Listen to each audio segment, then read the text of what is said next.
السلام عليكم، مرحبا بكم في القناه ديالي كزاويه بمدريد.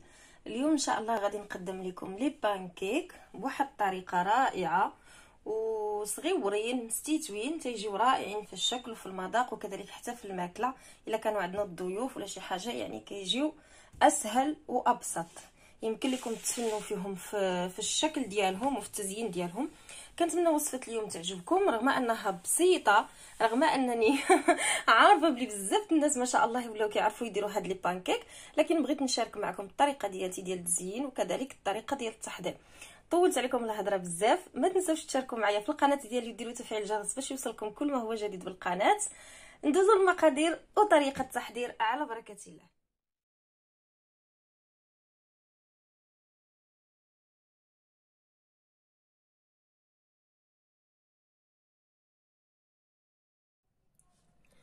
بالنسبه للمقادير فهنا غادي نحتاجو 2 كيسان طحين فورس، عندي هنا كاس ديال الحليب، هنا عندي بيضه كامله، عندي 2 معالق ديال الزيت النباتيه،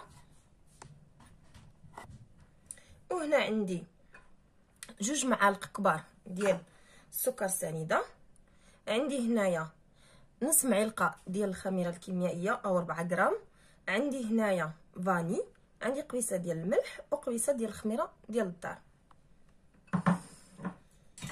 فاول حاجه غادي نديرو الزيت، غادي نديرو البيض، وغادي نديرو الحليب، غادي نطربوهم مزيان.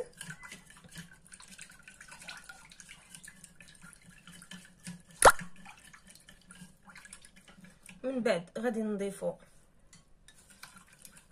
الخميره والسكر سنيده والقبصه ديال الملح. غادي نحاولوا ما نخليوش هاد الحبيبات بالمره. ودابا غادي نبداو نضيفو الطحين بشوي بشوي.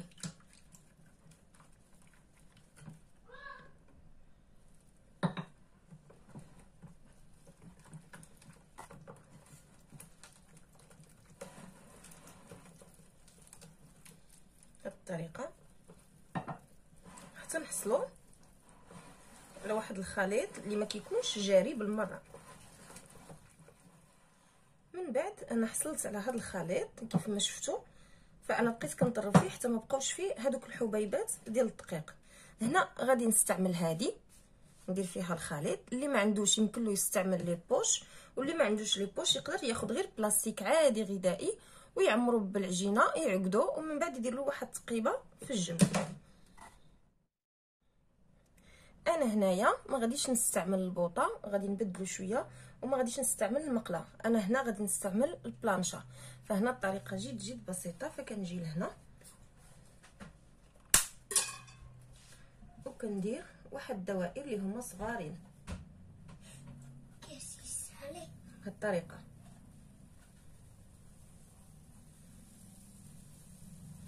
فالبلانشا بحكم انهم صغار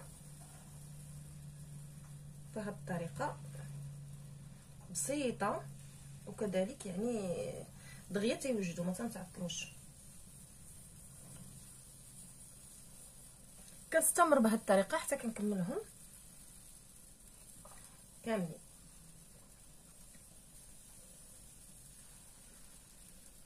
وانتم عينكم ميزانكم باش تجيبوا الحجم هو هذاك.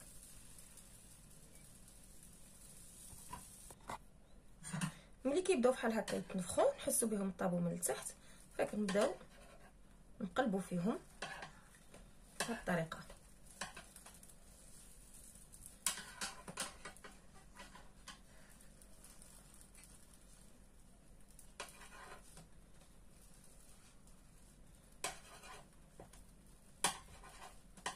كيف ما شفتوا فدغيا كيوجدوا دغيا كيطيبوا، ما كياخذوش معنا الوقت بزاف ولو انهم تيبانوا لكم صغار بزاف.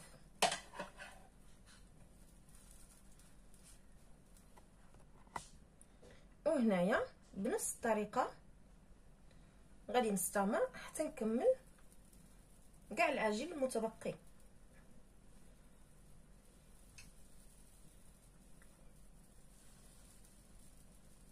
فالطريقه بسيطه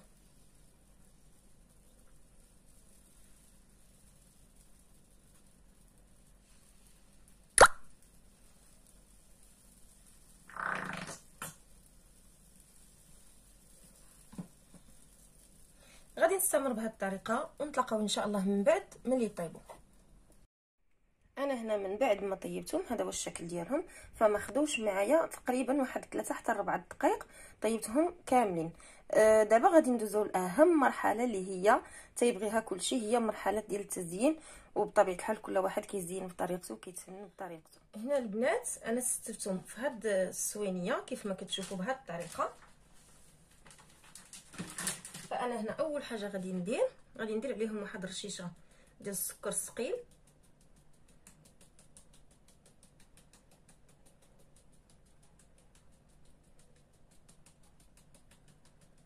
كيف قلت لكم يعني التزيين كيبقى اختياري.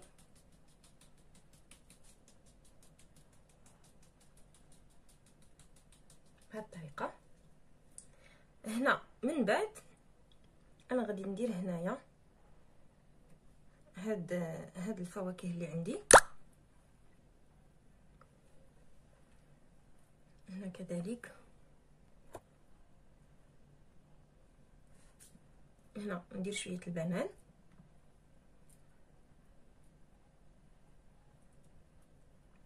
فصيرتو الاولاد فهما يعني اللي وليداتهم ما كياكلوش هكا الفواكه، ما كياكلوش الفروته.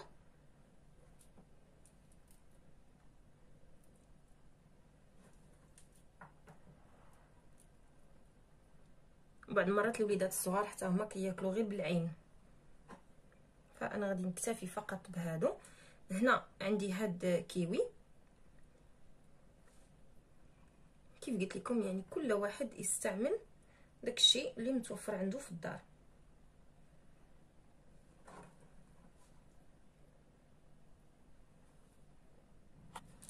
هنا انا عندي شكلاط نوطيه درتو في هاد لي بوش، فغادي نجي هنا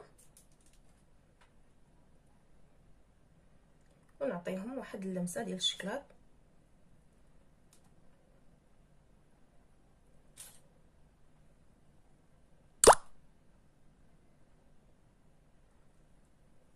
بهذه الطريقه. هنا كذلك عندي هاد السيرو ديال الفريز، بما ان الوليدات الصغار كيبغيو هاد السيرو فانا غادي نضيفو فقط على الفروته.